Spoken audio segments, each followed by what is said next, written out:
Hey guys, I want to talk about a common problem you have in vector art where you have two objects that are coming close together and you need to create a gap or a outline around them to separate them so the artwork looks good. So let me show you what I mean. Let me share my screen and we'll take a look at what I'm talking about. So here's an example of a logo that has, some elements inside. It has the soccer ball, the letter C, the letter G, and they come together, but they have this nice little border that separates the pieces. And so you might be wondering, okay, how do I actually create that without having to go in with a pen tool and do some, difficult alteration? So let me try to show you a couple steps. Over here, I have the beginning elements that we can look at and talk about what pieces go where and how to separate them. Right now, this is made out of three letters. I'm sorry, two letters, and then the soccer ball, and they are separate elements from one another. I went ahead and changed the color so it was obvious that this is a separate piece.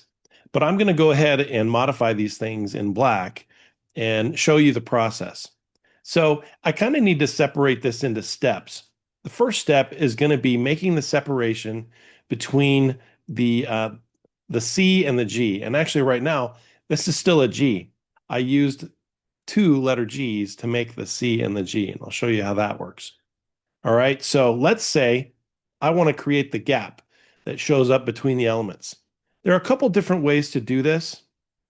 For me, I think the simplest is to just create a stroke. So the top object, I'm going to make sure that this letter G is on top. And then I'm going to add a stroke line around it. So I'm going to use white and I'm going to add the stroke. But here's something that's happening. You see how the stroke line is showing up on both sides of the outline? In other words, it's filling in the inside and the outside of the shape. That's a problem. Using the stroke like this, when it overlaps the vector line, isn't a good idea. So I need to modify my stroke a little bit. I'm going to click on my stroke settings, and there is a line stroke to the outside of the shape. That's what I want to do. That way, the object and the shape, they stand out further behind, and the edge extends into the background instead of cutting away the interior G, if that makes sense. All right, so I'm just going to expand that outline maybe one more point. So now you can see how, visually speaking at least, there is a little bit of a separation, but this isn't done with vector shapes yet. This is just an appearance. The stroke line is just covering the shape. And maybe I need to make that stroke just a little bit thicker. So to make this work, I need to actually convert that piece into a cutting piece. So to do that, this stroke needs to be converted into a shape. So I do that by going to the object menu. I go to path and I go to outline stroke. Now that stroke is a permanent shape that is attached to the outside of that original black G. Now what I'm going to do is select the second letter G. So I have the original stroked shape and the other G selected. So both pieces are selected. And now I'm going to use my handy dandy Pathfinder. So I go to the window menu, look for Pathfinder. And here, the one I want to use is called divide. Okay. What divide does is it's going to outline all the pieces wherever they overlap, and it's going to continue to cut them so that I can select those pieces separately. That's what I want to do. Hit divide. All right. What did that do for me? That cut these pieces, but the shapes are grouped together, so I can't select them individually just yet. That's where I need to go to ungroup first. So I go Object, Ungroup. Next, I can let go of those pieces, and then I can just click on those pieces I don't want anymore. And notice how everywhere they overlap, I can just, oops, I didn't want to select the soccer ball just yet. I'll get to that next. but I want to select those extra pieces. Now, it's hard to see exactly what's been happening. Let me just move this temporarily over to the gray area. And here you can see the pieces that were removed. Now those pieces are actually separate from one another. And here, now I got to do the soccer ball. Select those G's again. And notice how when I used that divide, it made little lines and cutouts there where those same colored shapes overlap. I'm going to clean that up. So I'm going to use what's called merge. So I'm going to go here to the menu and click on merge on Pathfinder.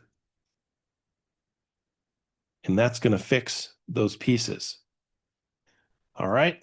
Now I'm going to figure out how to do what I did before to now cut into the soccer ball. Again, if I just use the white stroke, and you can see this on the screen, that's not what I want. Also, let's say I really beef that up and I create that outline.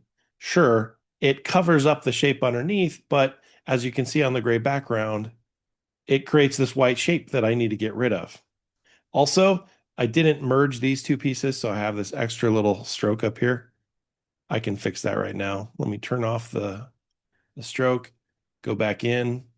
And this time, I'm going to use the shape builder. I'm going to click on the shape builder tool. I'm going to just drag through these pieces.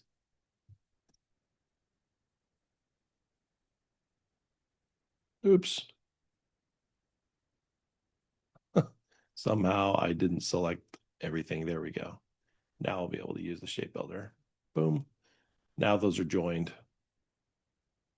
Okay, so now I can go back to adding the white stroke. Add the white stroke. Beef that up to,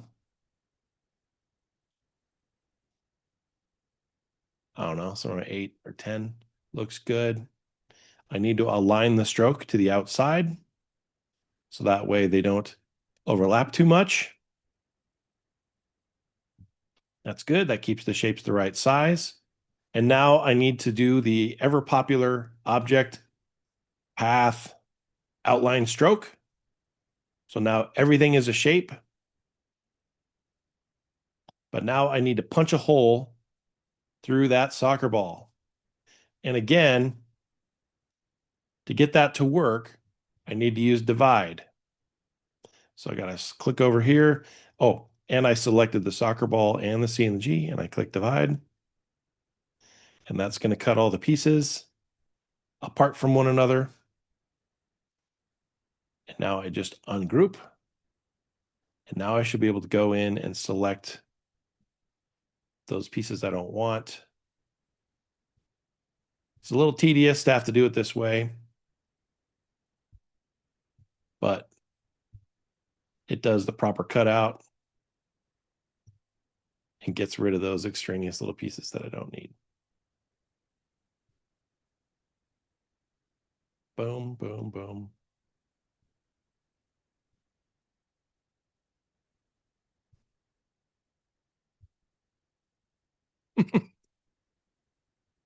Getting some other little residual pieces that I got to go in and clean up.